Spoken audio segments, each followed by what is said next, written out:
Thanks, Brady. Thanks for having me. I'll definitely make it interactive as well. And Brady, again, thank you for having me. I'm so excited to be here.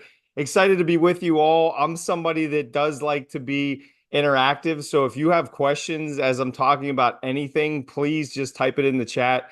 And Brady, if you see it, or Laura, if you see it, or if I see it, happy to answer as we go along. I'll share a story also. I was flying back from this speech a couple weeks ago, and the flight attendant saw this shirt that I had on that says, just getting started. And it's something that I say often when emceeing or speaking. I think all of us, no matter your age, can just be getting started in something. And this flight attendant looked at me and she looked at my shirt and she's like, well, I wish I was. I'm 54 years old. It's just too late for me. And I kind of looked at her and I said, what did you want to do? And she said, I wanted to write a book, but I don't have the energy. I'm just too old.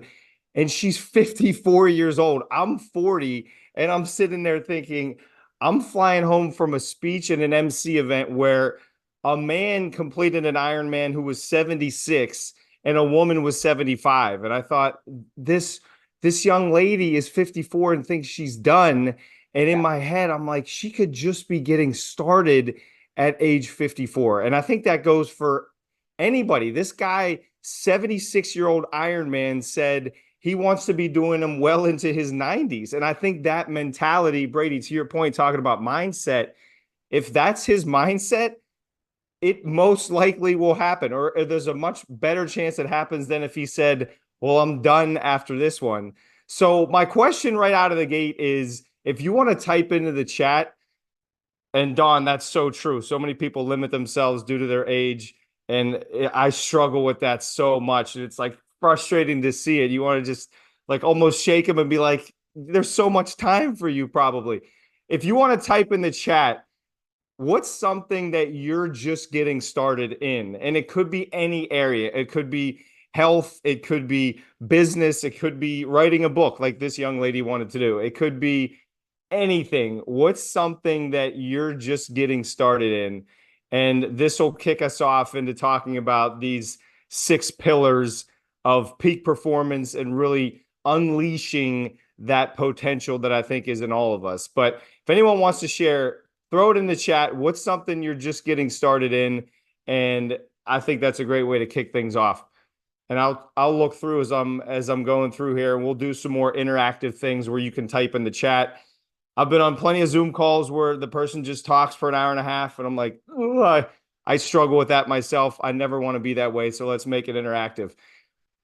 All these six pillars that I'm about to go over, this is not just me. Some of it is from my experience, and a lot of it is from hosting this podcast that I have, which Brady, our episode is coming out in a few weeks. I'm excited for that.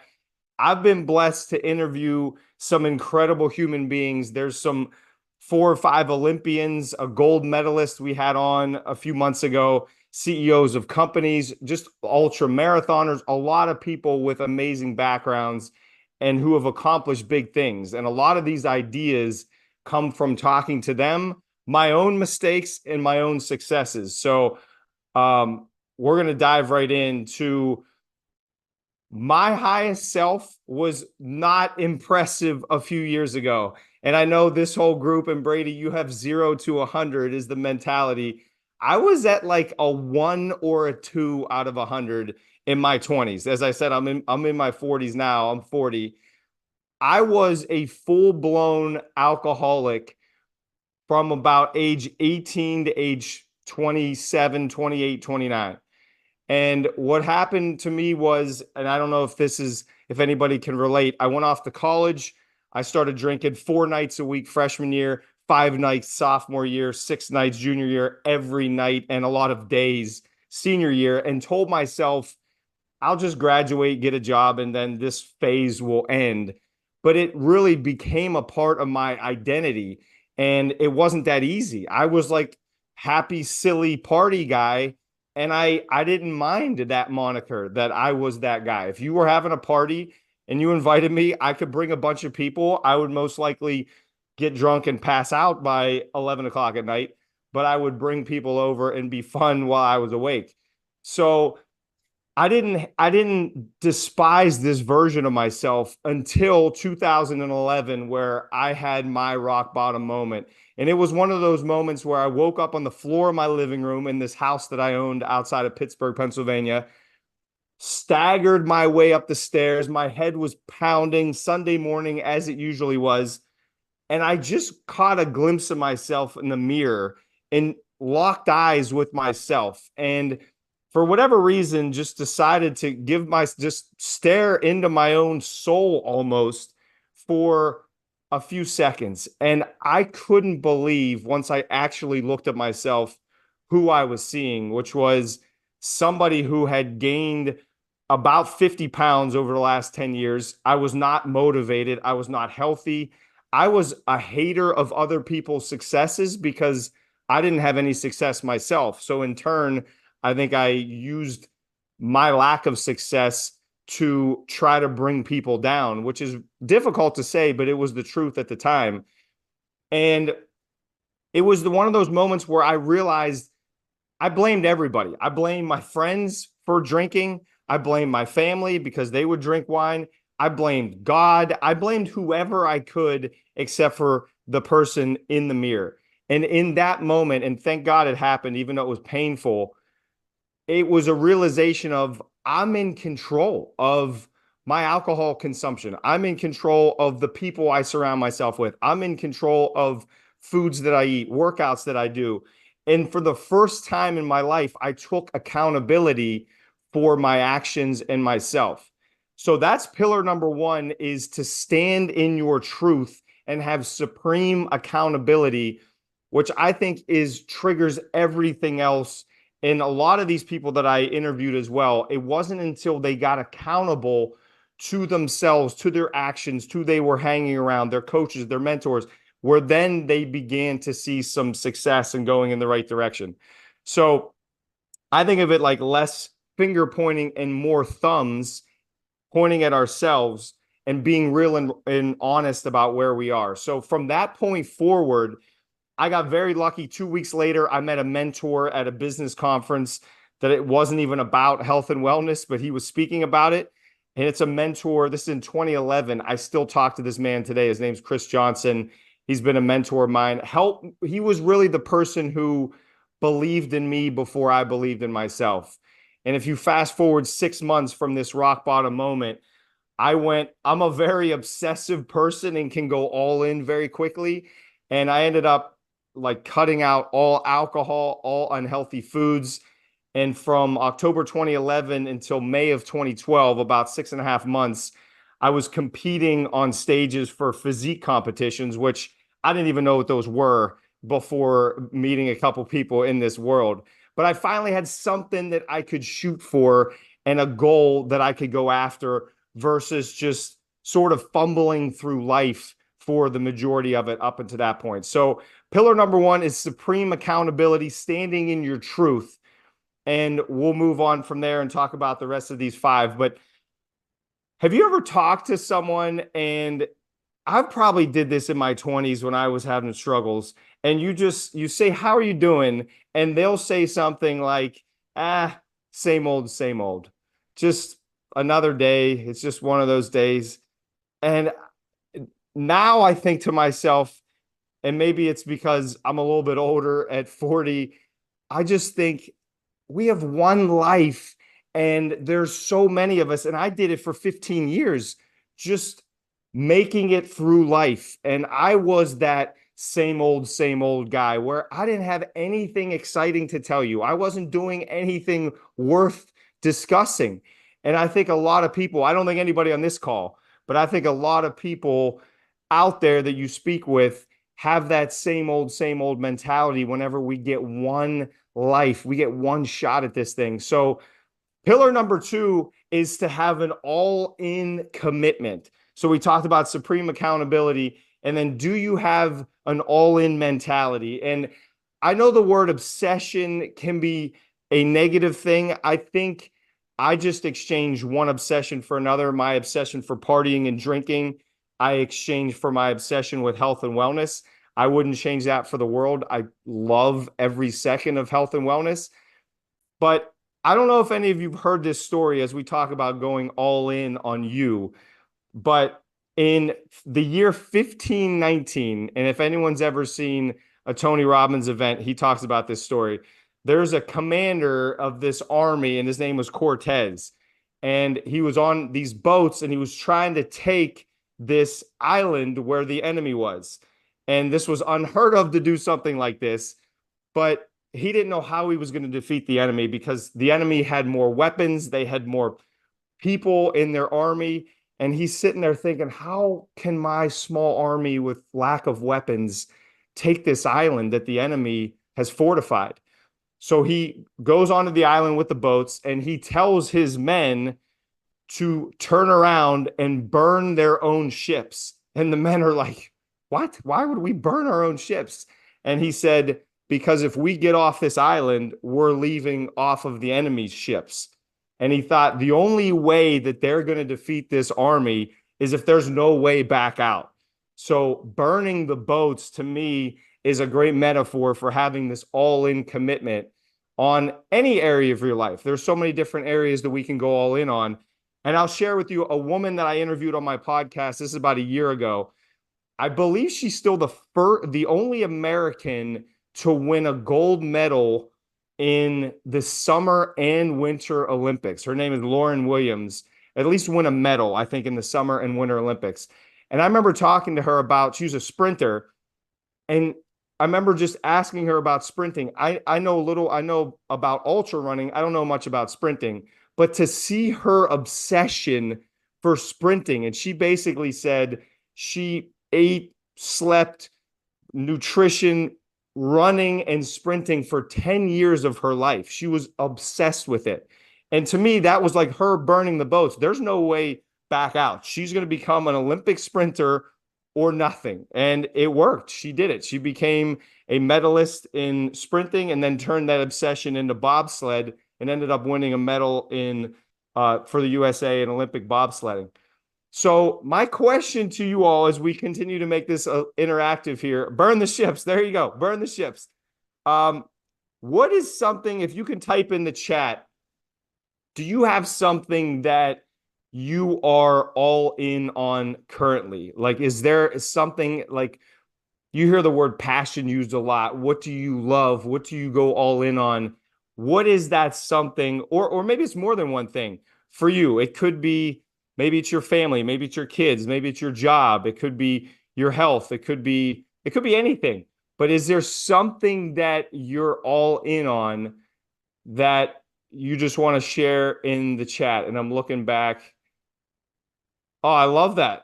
I appreciate that share. Taking courses and classes to become a personal trainer and learn how to swim. That is awesome. I'm still learning how to swim myself. I've done a decent amount, but I think I can always get better there. Dawn, I love the share. You became a PT in your 50s, kept it for 4 years. There you go. Brady, yeah, myself. I love it. Go all in on you. Sonia, your health. There you go. And feel free to keep typing. I'm going to look at and read through all these. Going all in on yourself or your health. It's like once you burn those boats and you're all in on your health, there's no other choice. It doesn't matter what happens. And I'm sure you'll see that, Sonia. You're going to have a day or two where you struggle, but if you're really all in, those setbacks will not stop you. And I learned personally, I'll share a real quick story about going all in that I learned. And it's probably the most emotional event I've ever done in my life. In 2018, I live in Pittsburgh, Pennsylvania. There was a shooting, if anyone remembers this, in 2018, October 2018, Tree of Life, a Jewish synagogue that's actually like 5 minutes from me. 11 people were killed in this shooting, and it was huge news, clearly in Pittsburgh, but nationwide and worldwide as well. And I had never run a marathon before, and I guess I couldn't come up with a reason to do a full marathon. Then the shooting happens. I love Pittsburgh. I'm a diehard Pittsburgh guy, born and raised just outside of the city. And I wanted to do something to help lift up the spirits a little bit of that community. So the decision I made was I was going to strap an 11-pound weight vest on me, which is 1 pound for every victim that was killed in the shooting and run the Pittsburgh Marathon. And when I tell you that I've never gone all in on something like that before, and I think it was because it was something bigger than me that helped me through any any setback that may have happened. If I had to wake up at 4 in the morning to go run 10 miles, I was waking up in the 4 in the morning and go running 10 miles because I was obsessed. I was all in on it, and it was for something that was so much bigger than myself. I That pull towards doing any of the training was so intense that it just was not, it was going to happen no matter what.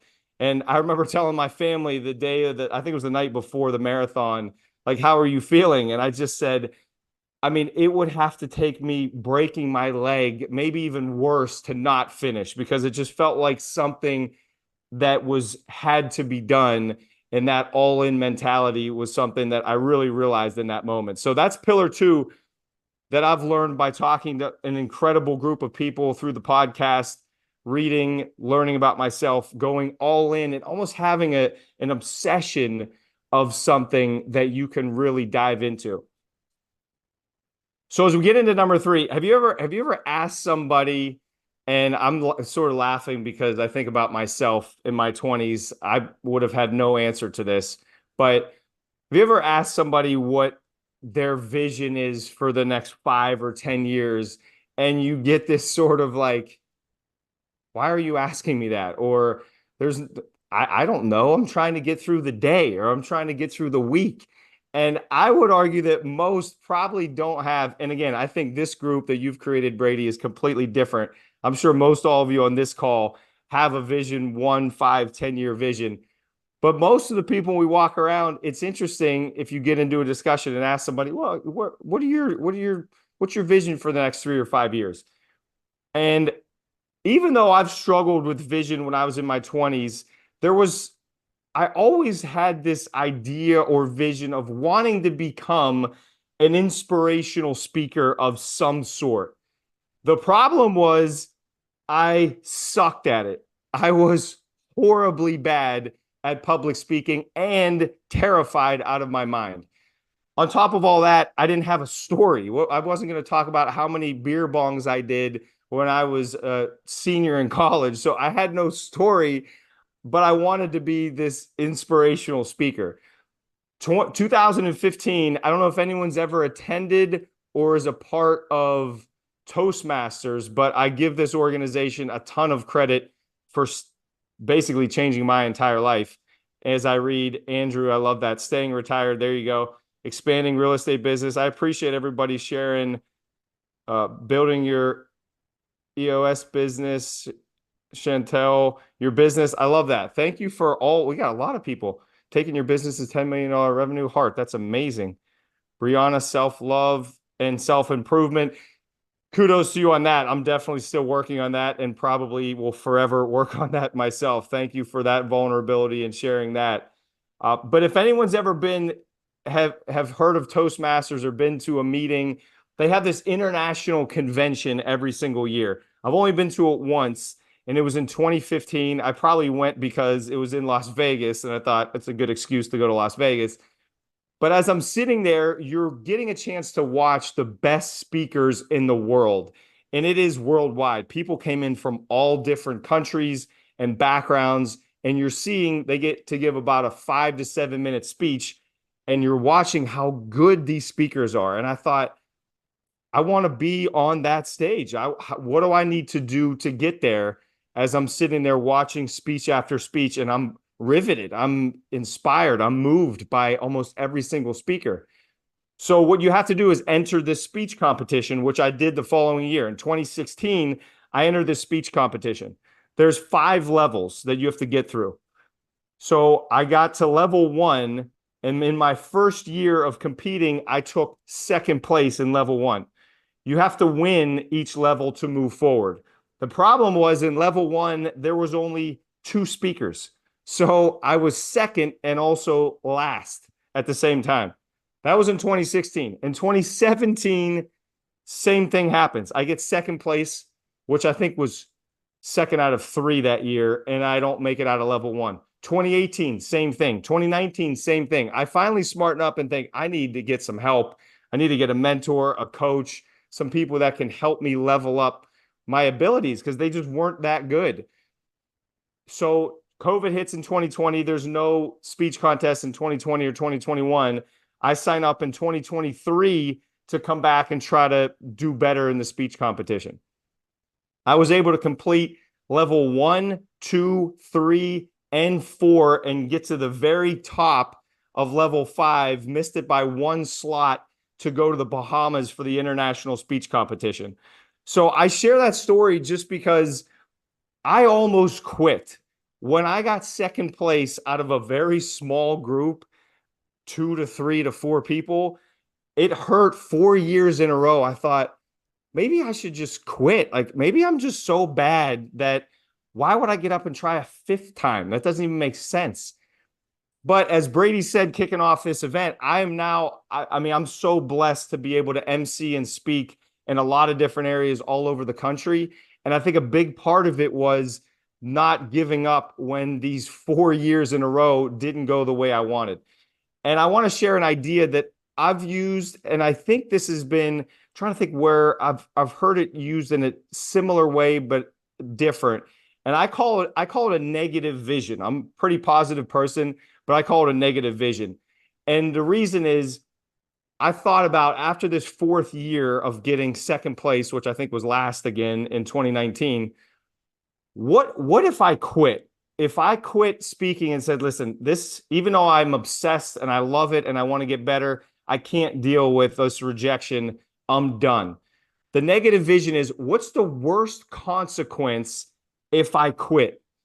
And in my head, I'm thinking about this and I'm journaling about it. The worst consequence, I believe, was regret.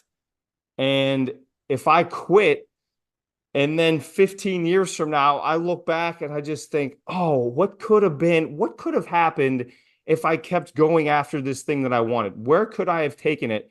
But I never would have found out. So I think in order to have a positive vision, to take action on it, it can help to have a negative vision right out of the gate, meaning whatever change you're thinking about making, and we can go back to what a lot of you put in the chat. Like you want to work on your health, you want to work on your business. If you're ever struggling with action there, what's the worst consequence if you don't work on your health? And I'm a believer, and not to get too dark with it, but if you can really feel the negative consequences now of not changing for 10 years, you will change, I believe, extremely quickly. So I think was it you, Sonia, that said health? I gotta scroll back up, but Sonia was saying health. So in your head, Sonia, I would encourage you to think, what's the worst consequence if you don't pay attention, if you do not pay attention to your health for the next 10 years? And I actually did this similar thing when I was getting over alcoholism. I convinced myself if I kept drinking the way that I did for the next 10 years, I would have been in jail or dead. And I still believe that.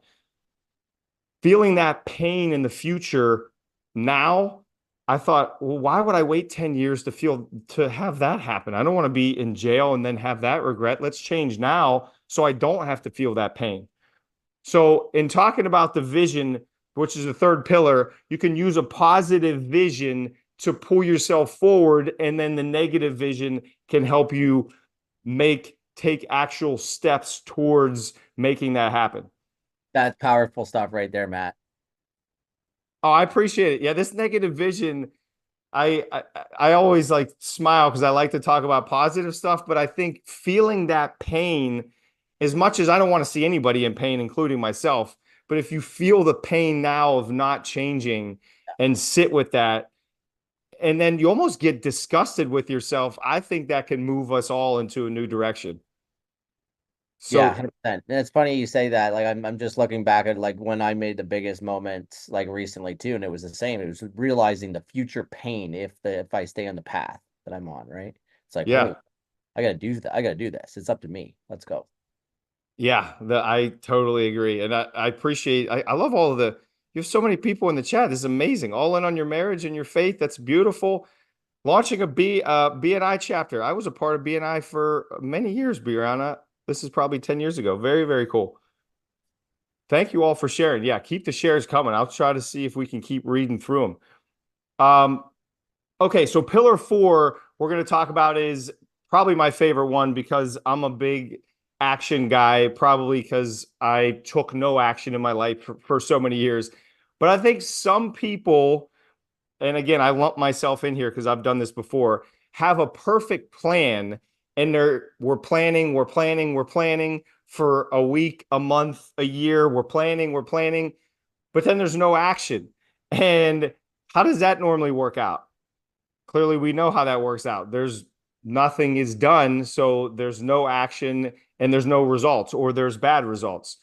And I'm a believer that action, and I see it almost as a diagram of action is the staircase that leads us from fear is down here and freedom is up here.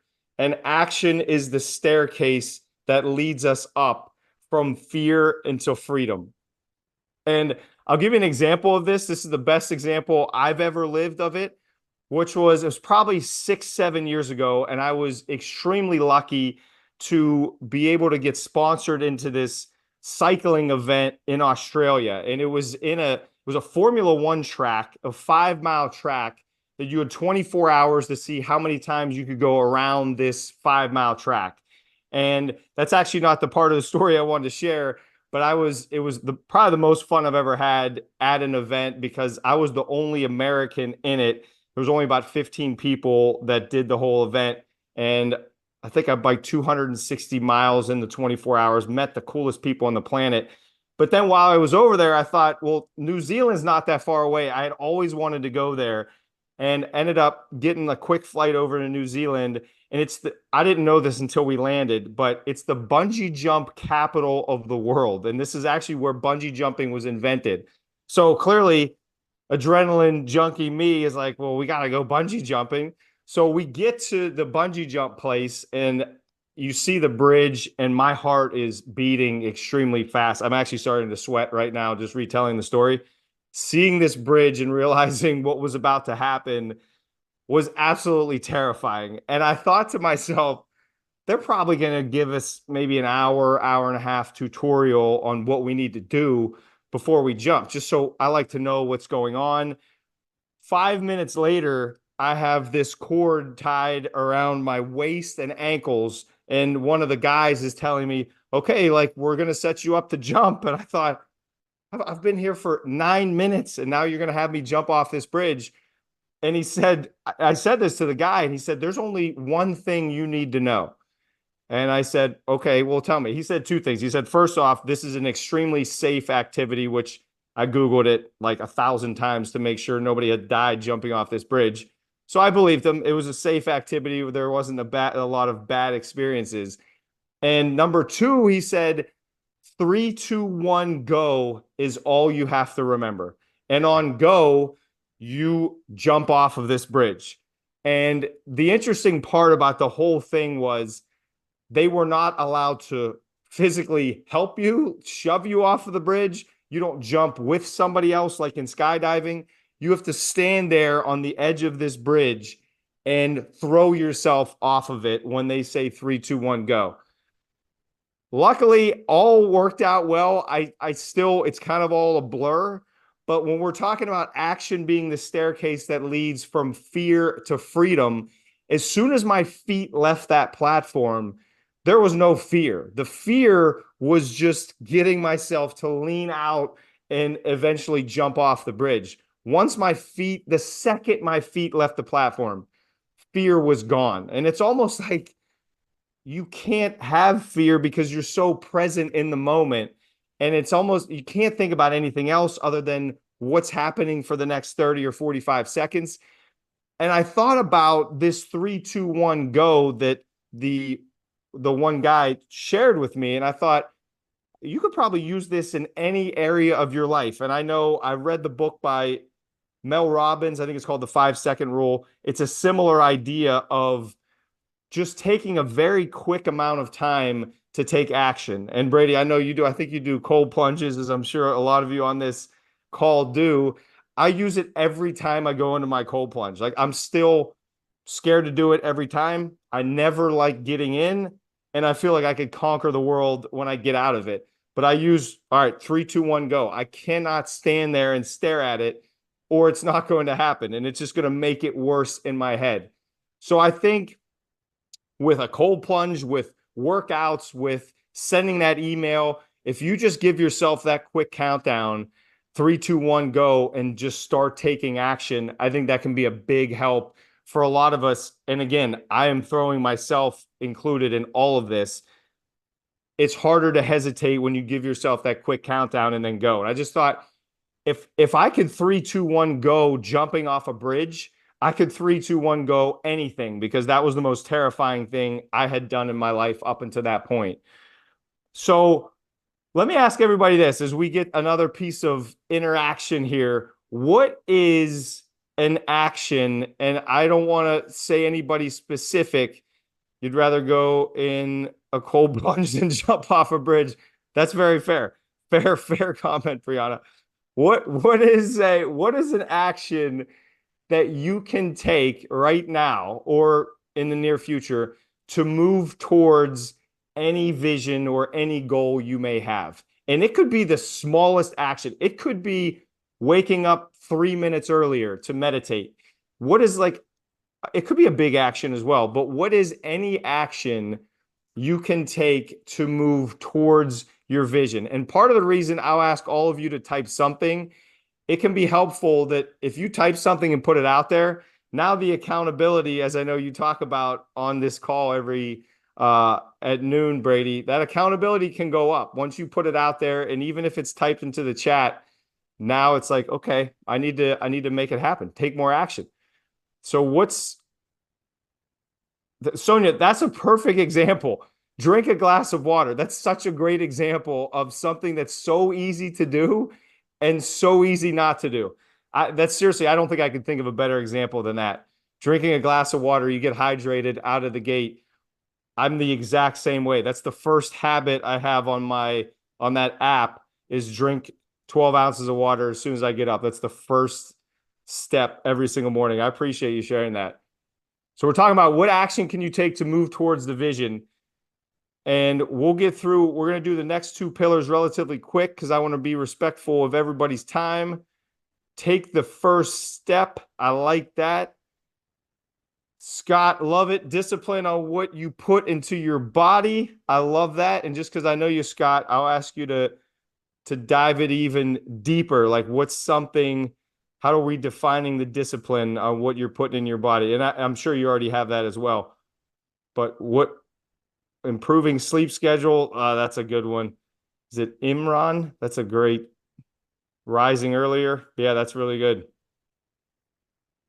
Oh, Andrew, that's a good one. Keep swimming past 1 hour rather than 50 minutes. That's such a great example too, because even like going for 52 minutes versus 50 minutes, like those last 2 minutes sometimes can feel like an hour, but it's like, oh, you're pushing a little bit further than you normally do. I love that. That's a great example of taking action.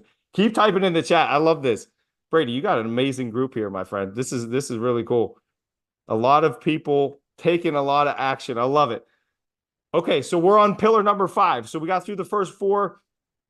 Pillar number 5 is the people you surround yourself with. So I coach this boxing gym right down the street for me. And I was a member of the gym first for over a year before they asked me to become a coach there. And when I was a member and would come in and take classes, there's a guy named Burke who is now a good friend of mine. He hit the hardest and was the most powerful puncher I had ever seen anywhere, especially in these classes.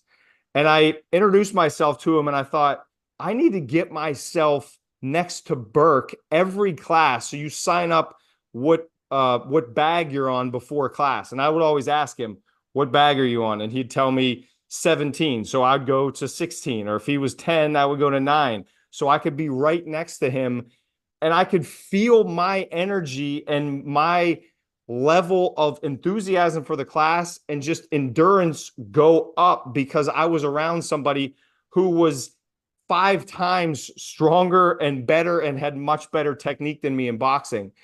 And I think that's a big pillar, which is number 5 here, which is you are the general of your army. I think we're all the general and we have this army around us. And the army is just the people that we decide to let into our lives into some capacity. And it could be, maybe it's just an acquaintance that you talk to every other month, or you make the decision of who you're going to be very, very close with. And I will never forget the first speech I gave in a school. I was standing up in the front of the auditorium with the principal as the students were filing in.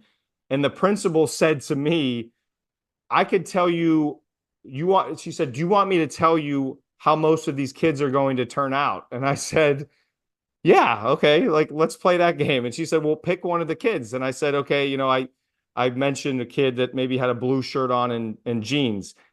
And she said, look at the people that he's walking in with. And that's who, if he continues to surround himself with those people, that's most likely how he will turn out. So it's this idea of you're the general of your army, and your army determines your apex. Your army determines your apex, meaning how high or how low you will go in your life. My life's a perfect example. I was an alcoholic. I surrounded myself with people who loved alcohol, loved to party. So as a result, we all stayed at that level. Now I'm blessed to get around people like Brady and all of you on this call and other people in the ultra running space, these Olympians. And as a result, my life and skills and abilities have leveled up with that. So my challenge to you all is just take an inventory of who do you need to add in your life, or it may be more difficult, who do you need to remove or at least separate yourself from? And if there's more time, I normally have people go through and look at their phone. Just look at the last 5 individuals you've texted with, you've had a text conversation with. How did you feel at the end of that conversation? Did you feel uplifted? Did you feel ready to attack the day? Did you feel ready to go out on a 10-mile run? Or did you feel deflated? Did you feel negative? Did you feel sad? And is that something that repeats itself? Because I think taking an inventory of who we hang around is a huge factor on how high or how low we go in our own lives. So that's pillar 5. The last pillar is extremely simple. It's just evolve. So your army can change. You can always evaluate who you're around. I'll share one quick story. There's a woman I interviewed. It was like my 3rd or 4th interview. When I interviewed her, she was 69 years old at the time. And about 3 years prior, she was about 66 years old. She had one goal, which was to walk to her mailbox and back without getting out of breath. That was her goal. That was it. Mailbox and back. It was like 100 yards without being out of breath. She was able to do it. Then she did it twice. Then she did it 3 times, then 5, then 10. Then she was running. And now I believe she's 74 years old now. And she's on the USA women's triathlon team.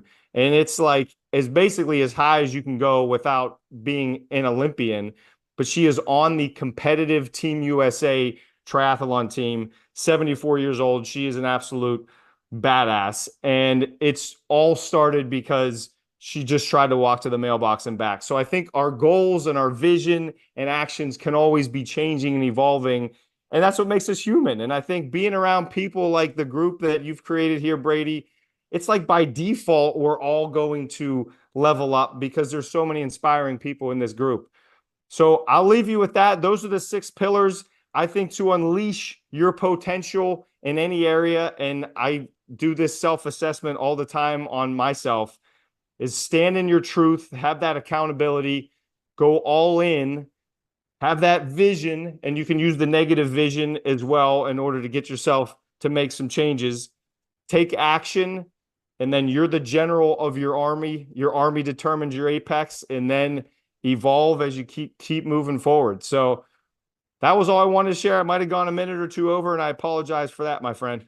Bro, no, that was solid, solid, solid. That was so good, man. Like I mean, I took it's perfectly clear. Like extreme accountability, burn the boats, vision, take action, people you surround yourself, evolve.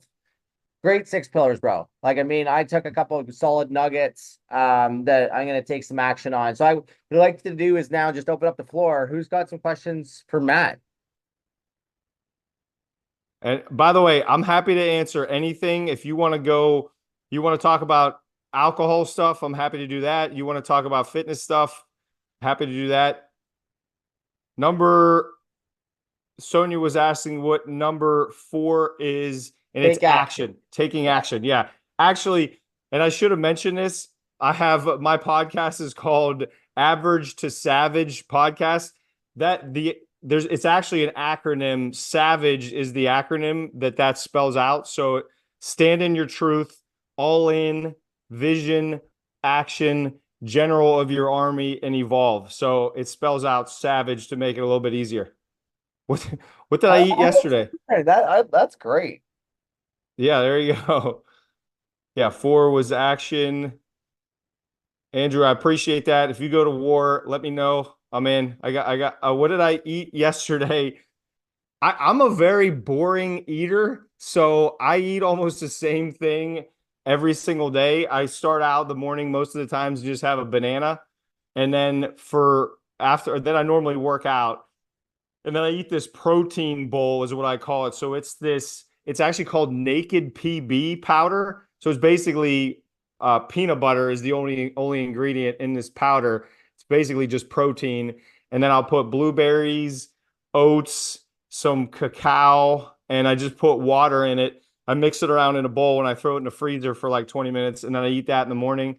Lunch is almost always a salad, and I don't eat meat, so a lot of my dinners are tofu or fish, something like that, with some mixed veggies or rice or something like that. So, and I will eat that almost every single day with like some nuts and raisins, a little trail mix normally throughout the day. I pick a lot throughout the day as well. Like I'm a snacker, but the yeah, that's normally what I eat throughout the course of the day. What's my height and weight? I like that. I have to admit how short I am. I appreciate that, Andrew. I'm uh I'm 5'9", and just because of this Ironman training, and I'll mention that real quick. I'm 5'9", like 165 pounds, 2 inches taller than you. So to your point, Brady, so it's a 5X Ironman event that I actually signed up for last year, and you swim 12 miles, and then you bike 560 miles, and then you run 131 miles, and you have like 4.5 days to do it. And you have to do it in that order, but you can sleep whenever you want, you can eat whenever you want, but you have a time limit to finish it. And I ended up tearing my calf at like mile 350 on the bike last year. I kind of like gritted out 450 miles on the bike, and then I quit. Like it was the only event I've DNF'd, and it was the most painful experience. So I'm trying to get my redemption this September 13th in Wisconsin. Yes, you should get some ideas. Yes, Christy, we're There's we're no gonna go way. against that, and he's definitely gonna come out.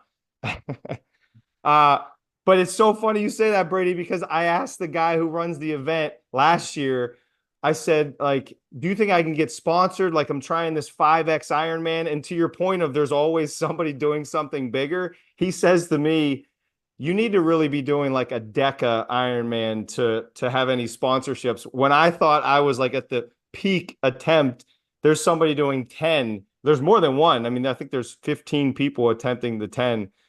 Um, Scott, that's a great question. I actually gave a speech on this like a month ago. What did the DNF teach me? It taught So me hold that, on, just for everybody that doesn't know what a DNF, it's a do not finish, right? yes, thank you for saying that. Yeah, it's a do not finish for whatever reason. If you don't make the time or you pull yourself out. Yeah. So I did not finish my first and only DNF. And Scott, what it taught me was I actually thought it was going to be more painful. It was extremely painful, like just mentality wise. And I thought I was going to be able to do it. But it taught me that failure in my opinion, failure is fiction. I don't think it exists anymore because the most I had swam before this event was 3 miles, and I swam 12. The most I had biked was that event in Australia, 250 or 275 miles. I biked 450, and 100 of those were just on my right leg. So I didn't hit what I was trying to hit. But then I looked back at it and just thought, what is the definition of failure? And I really dove deep into that. And I think it's an outcome that we don't want. And to me, the failure would only be if I quit on myself and decided, well, this healthy living stuff is just crap. Like I'm going to go back to my old ways. I think that's the only way any of us could really fail is just to fully give up on ourselves. But outside of that, I came away with failure not really existing and just enjoying being around some incredible people as well. This community of, I mean, it's basically a community of psychopaths that want to go out there and try to do these events, but it's addicting to be around these people. Do you keep Brianna's track? got a good question there. Do you see that one, Matt? Which one is it? She said, I stopped drinking alcohol about 4.5 years ago. Do you think drinking was a form of self-sabotage that was hindering you from becoming the best version of yourself? Oh, Brianna, you're not supposed to ask very difficult questions, but there you go. That's a really good one. Um, I think drinking probably yes. I was probably scared of, I mean, I was very scared in general, and I think I was using alcohol to mask how scared I was of myself and being out in society because I had in high school, I think this was part of the problem too, and maybe this is to your point, self-sabotage. Yes, you shouldn't be sorry. I basically had like what looked like everything perfect in high school. Like I had 4.0 GPA. I was dating the head cheerleader. I was the captain of the basketball team. And it was like I had all this success, but I had no setbacks. Like I had no major setbacks. And it was, I think that actually hurt me that I never got punched in the mouth until I started drinking all this alcohol and partying and basically destroying myself. So I think it was yes to self-sabotage, and it was also I think it was just this identity that I created myself from this drinking, and I was okay with it. And I think it's just amazing what one or two, basically one bad decision can lead to this spiraling out of control that ended up being 15 years of my life. So I don't know if that fully answers the question, but I think that's the self-sabotage thing is really interesting to dive into. And congratulations on you for 4.5 years. I just celebrated my 8 years yesterday. Actually, was my 8 year sober anniversary.